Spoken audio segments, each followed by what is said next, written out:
നമസ്കാരം. ആനന്ദ് ഇന്റർനാഷണൽ ന്യൂസിലേക്ക് സ്വാഗതം. ഇന്നത്തെ പ്രധാന വാർത്തകളിലേക്ക്. ഗാസയുടെ വീണ്ടെടുക്കൽ സംബന്ധിച്ച ഒരു അന്താരാഷ്ട്ര ഉച്ചകോടിക്ക് UK ആതിഥേയത്വം വഹിക്കുമെന്ന് ഡൗണിംഗ് സ്ട്രീറ്റ്. ഗാസയുടെ പുനർനിർമ്മാണം പലസ്തീൻ അതോറിറ്റി നയിക്കേണ്ടതാണെന്നും ഹമാസിന് ഈ പ്രക്രിയയിൽ ഒരു പങ്കുമുണ്ടാകില്ലെന്നും ഉറപ്പു നൽകി ഡൗണിംഗ് സ്ട്രീറ്റ്. വെടിനിർത്തൽ കരാറിന്റെ ഭാഗമായി തടവുകാരെ മോചിപ്പിക്കുന്നത് ആഘോഷിക്കരുതെന്ന് പലസ്തീനി കുടുംബങ്ങൾക്ക് മുന്നറിയിപ്പ് നൽകി ഇസ്രായേൽ. ചൈനീസ് ഇറക്കുമതികൾക്ക് 100% തീരുവ ചുമത്തുമെന്ന ഭീഷണിയിൽ നിന്നും ട്രംപ് പിന്മാറിയില്ലെങ്കിൽ തിരിച്ചടിക്കുമെന്ന് US മുന്നറിയിപ്പ് നൽകി ചൈന. നിക്ഷേപകർ മറ്റൊരു വ്യാപാര യുദ്ധ സംഘർഷത്തിലേക്ക് നീങ്ങുകയാണെങ്കിൽ കൈയും കെട്ടി നോക്കിയിരിക്കില്ലെന്നും ചൈനീസ് വാണിജ്യ മന്ത്രാലയം. അമേരിക്കയിൽ വീണ്ടും വെടിനിർത്ത് കൊലപാതകം. സൗത്ത് കരോലീനയിലെ തിരക്കേറിയ കൂട്ട വെടിവയ്പിൽ കുറഞ്ഞത് 4 പേർ കൊല്ലപ്പെടുകയും 20 പേർക്ക് പരിക്കേൽക്കുകയും ചെയ്തു. നേപ്പാളിൽ ജെൻസി പ്രക്ഷോഭം രൂക്ഷമായപ്പോൾ കലാപത്തിന്റെ മറവിൽ ജയിലുകളിൽ നിന്നും ചാടിയത് ഇന്ത്യക്കാർ ഉൾപ്പെടെ 13,000-ലധികം തടവുകാർ. ഇതിൽ 540 പേർ ഇന്ത്യക്കാർ. ഐറിഷ് പ്രസിഡന്റ് തെരഞ്ഞെടുപ്പിൽ നിന്നും ഫിയാന ഫെയിൽ പാർട്ടി സ്ഥാനാർത്ഥി ജിം ഗാവിൻ പിന്മാറി. തീരുമാനം വാടക ആരോപണത്തിൽ പെട്ടതോടെ. നടനും രാഷ്ട്രീയ നേതാവുമായ വിജയുടെ തമിഴക വെട്രി കഴകം നടത്തിയ റോഡ് ഷോയ്ക്കിടെ 41 പേർ മരിച്ച കരൂർ ദുരന്തത്തിൽ നിർണായക CBI അന്വേഷണം പ്രഖ്യാപിച്ച് സുപ്രീം കോടതി. ബീഹാറിൽ NDA സീറ്റ് വിഭജനം പൂർത്തിയായി. സഖ്യത്തിലെ മുഖ്യകക്ഷിയായ BJPയും JDU 101 സീറ്റുകളിൽ വീതം മത്സരിക്കും. ചിരാഗ് പസ്വാന്റെ ലോക് ജനശക്തി പാർട്ടിക്ക് 29 സീറ്റുകൾ. ജിതിൻ റാം മാഞ്ചിയുടെ ഹിന്ദുസ്ഥാൻ ആവാം മോർച്ചയും ഉപേന്ദ്ര കുശ്വാഹയുടെ പാർട്ടിയും 6 സീറ്റുകളിൽ മത്സരിക്കും. ശബരിമല സ്വർണ്ണക്കൊള്ളയിൽ അന്വേഷണം ഉണ്ണികൃഷ്ണൻ പോറ്റിയുടെ പ്രധാന സഹായിയായ ഹൈദരാബാദ് സ്വദേശി നാഗേഷിലേക്ക്. ദ്വാരപാലക ശില്പപാളികളിൽ നിന്ന് മാത്രം ഉണ്ണികൃഷ്ണൻ പോറ്റി അടിച്ചുമാറ്റിയത് 200 പവൻ സ്വർണമെന്ന് നിഗമനം. സംസ്ഥാനത്തെ സ്വർണ്ണവില പുതിയ റെക്കോർഡിലേക്ക്. 1 പവന്റെ സ്വർണ്ണവില 92,000 രൂപയ്ക്ക് അരികെ എത്തി.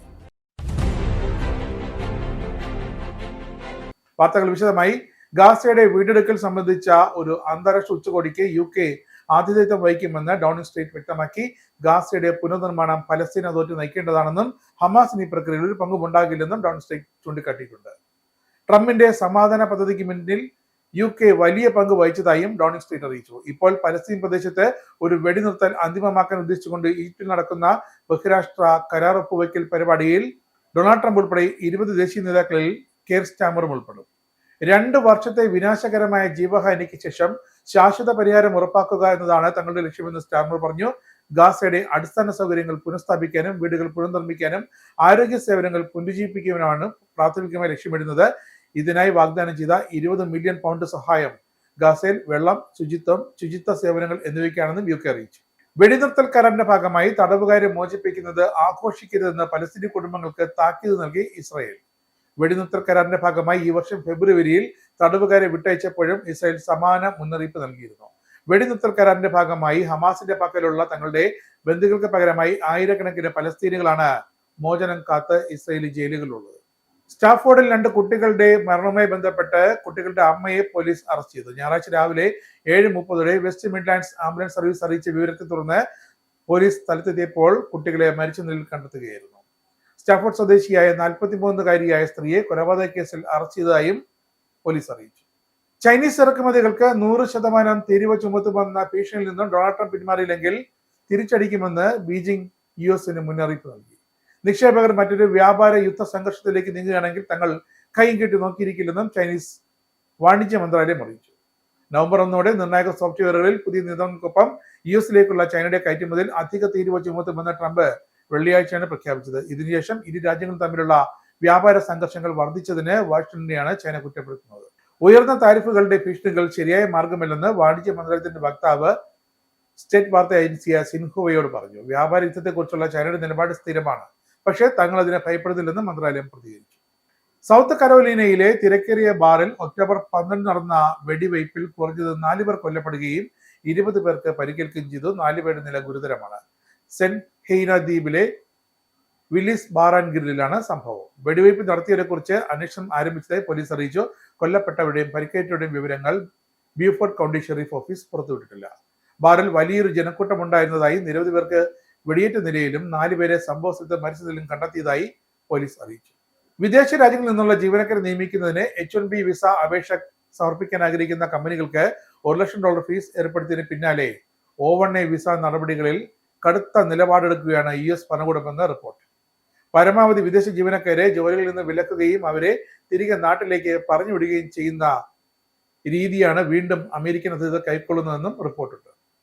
ഇതിനൊന്നും ഔദ്യോഗികമായ ഒരു എക്സിക്യൂട്ടീവ് ഉത്തരവില്ലെന്നത് സംഭവത്തിന്റെ ദുരൂഹത വർദ്ധിപ്പിക്കുകയാണ്. ഇത്രയും കാലം H1B വിസയുടെ പേരിലായിരുന്നു ഡൊണാൾഡ് ട്രംപ് അമേരിക്കയിൽ ജോലി ചെയ്യുന്ന വിദേശ തൊഴിലാളികളെയും ജീവനക്കാരെയും ഒക്കെ ഭീഷണിപ്പെടുത്തിക്കൊണ്ടിരുന്നത്. ഇപ്പോഴിതാ H1B വിസ അത് കഴിയുന്നു, അടുത്ത രീതിയിൽ O1A വിസ, അതിലും കടുത്ത നിലപാട് സ്വീകരിക്കാൻ ഒരുങ്ങുകയാണ് ട്രംപ് ഭരണകൂടം. പക്ഷേ വ്യക്തമായ തീരുമാനം ആരുമൊന്നും പറയുന്നില്ല.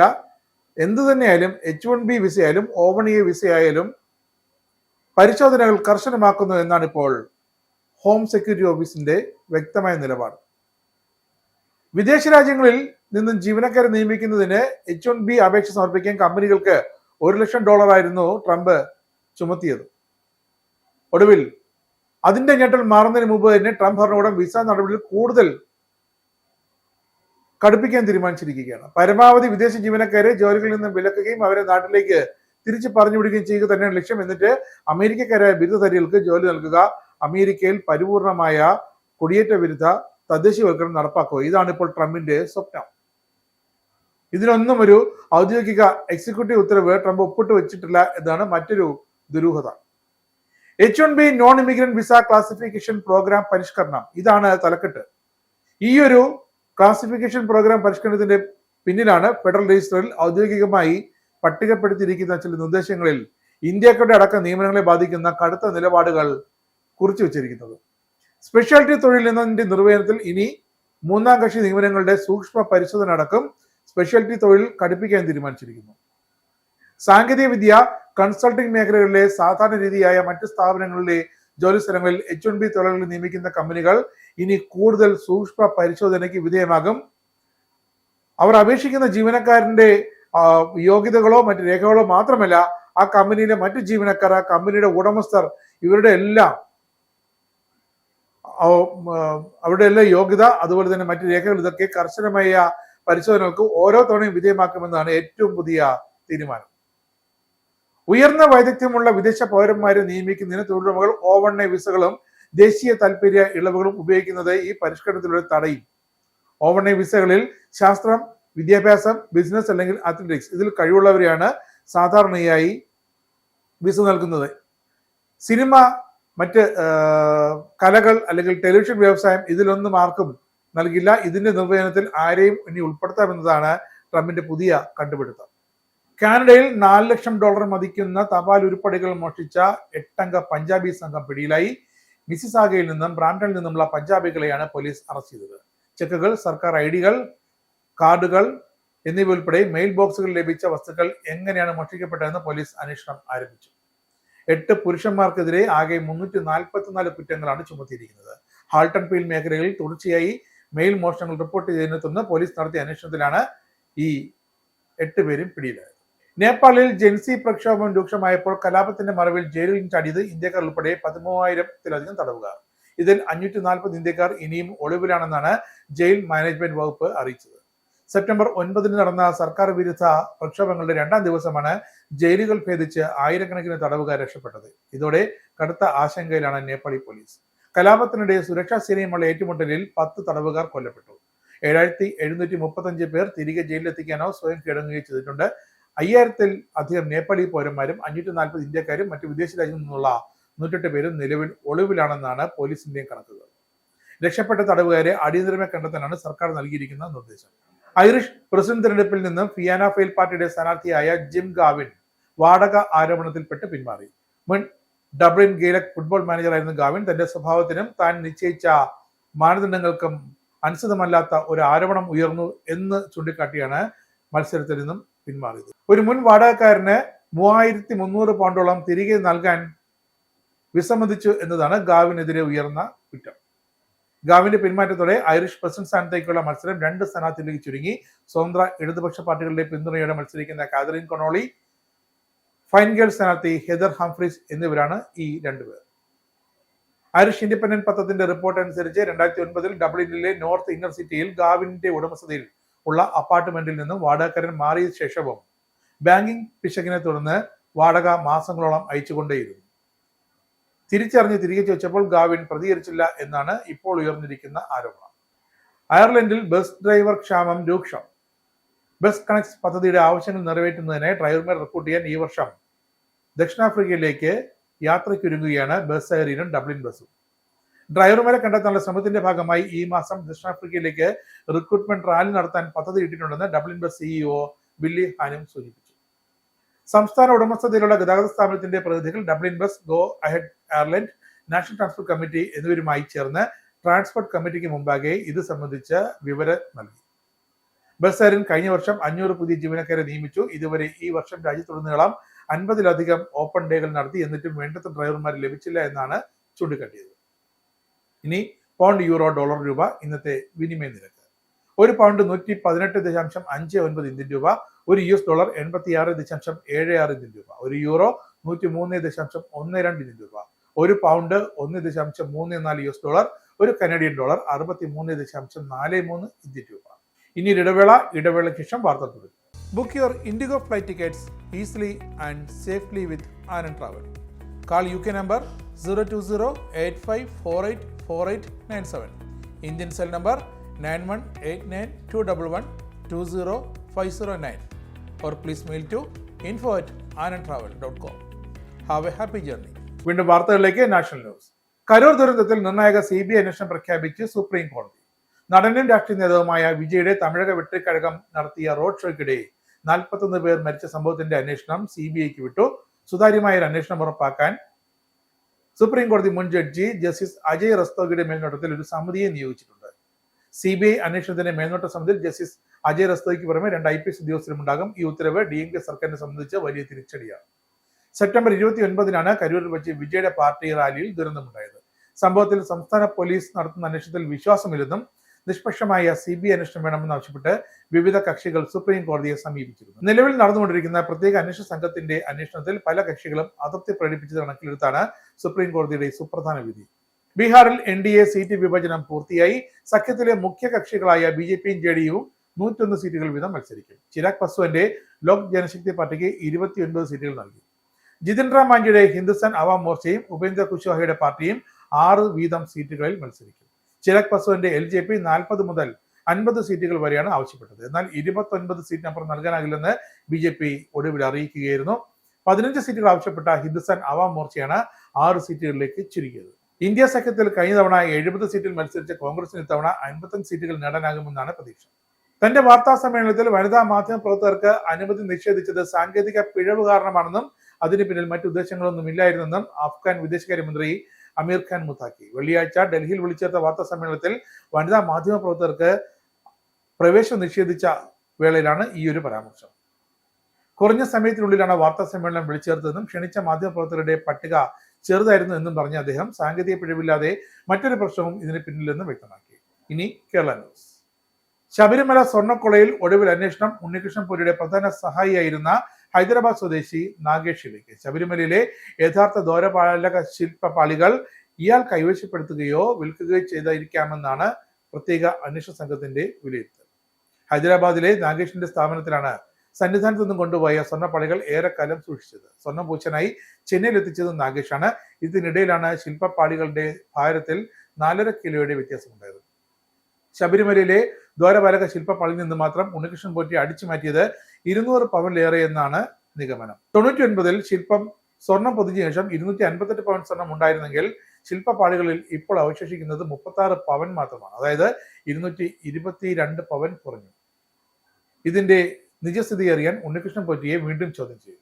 കിണറ്റിൽ ചാടിയ യുവതിയെ രക്ഷിക്കാൻ ശ്രമിക്കുന്നതിനിടെ കൽക്കട്ടടിച്ച് വീണ് യുവതിയും ഫയർഫോഴ്സ് ഉദ്യോഗസ്ഥനുമടക്കം 3 പേർ മരിച്ചു.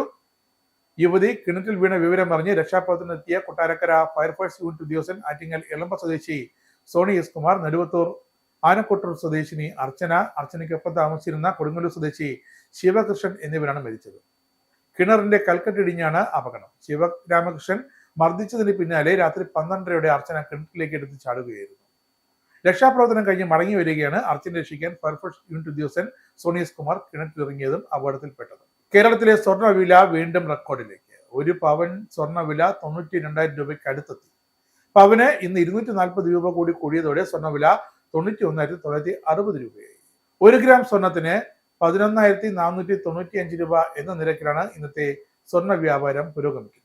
ചൈനയ്ക്ക് 100% അധിക തീരുവ ഏർപ്പെടുത്താനുള്ള അമേരിക്കൻ പ്രസിഡന്റ് ഡൊണാൾഡ് ട്രംപിന്റെ തീരുമാനത്തിന്റെ കൂടി പശ്ചാത്തലത്തിലാണ് സ്വർണ്ണവില ഉയർന്നത് എന്നാണ് റിപ്പോർട്ടുകൾ. അന്താരാഷ്ട്ര തലത്തിലും സ്വർണ്ണവില കുതിച്ചുയരുകയാണ്. News sports.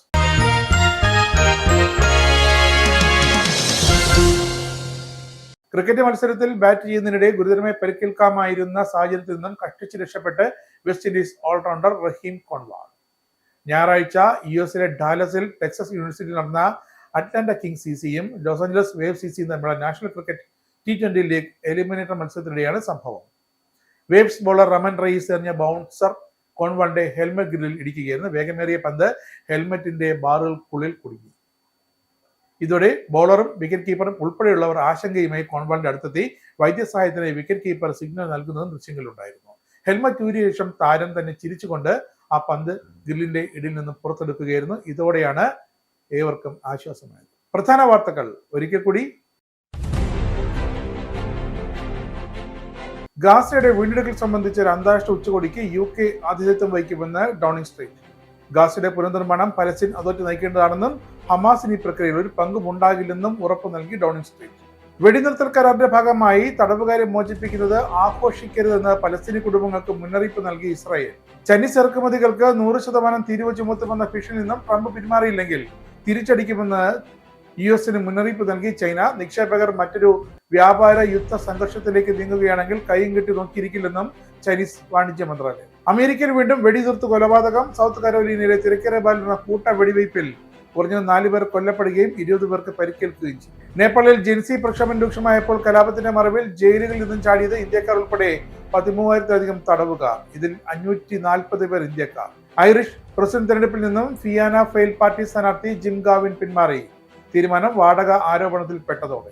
നടനും രാഷ്ട്രീയ നേതാവുമായ വിജയുടെ തമിഴക വെട്രി കഴകം നടത്തിയ റോഡ് ഷോയ്ക്കിടെ 41 പേർ മരിച്ച കരൂർ ദുരന്തത്തിൽ നിർണായക CBI അന്വേഷണം പ്രഖ്യാപിച്ച് സുപ്രീം കോടതി. ബീഹാറിൽ NDA സീറ്റ് വിഭജനം പൂർത്തിയായി. സഖ്യത്തിലെ മുഖ്യകക്ഷിയായ BJP-യും JDU-യും 101 സീറ്റുകളിൽ വീതം മത്സരിക്കും. ചിരാഗ് പസ്വാന്റെ ലോക് ജനശക്തി പാർട്ടിക്ക് 29 സീറ്റുകൾ. ജിതിൻ റാം മാഞ്ചിയുടെ ഹിന്ദുസ്ഥാൻ ആവാ മോർച്ചയും ഉപേന്ദ്ര കുശ്വാഹയുടെ പാർട്ടിയും 6 സീറ്റുകളിൽ മത്സരിക്കും. ശബരിമല സ്വർണ്ണക്കൊള്ളയിൽ അന്വേഷണം ഉണ്ണികൃഷ്ണൻ പോറ്റിയുടെ പ്രധാന സഹായിയായ ഹൈദരാബാദ് സ്വദേശി നാഗേഷിലേക്ക്. ദ്വാരപാലക ശില്പപാളികളിൽ നിന്ന് മാത്രം ഉണ്ണികൃഷ്ണൻ പോറ്റി അടിച്ചുമാറ്റിയത് 200 പവനിലേറെ സ്വർണമെന്ന് നിഗമനം. സംസ്ഥാനത്തെ സ്വർണ്ണവില പുതിയ റെക്കോർഡിലേക്ക്. 1 പവന്റെ സ്വർണ്ണവില 92,000 രൂപയ്ക്ക് അരികെ എത്തി. ഈ ബുള്ളറ്റിൻ സമാപിക്കുന്നു. നമസ്കാരം.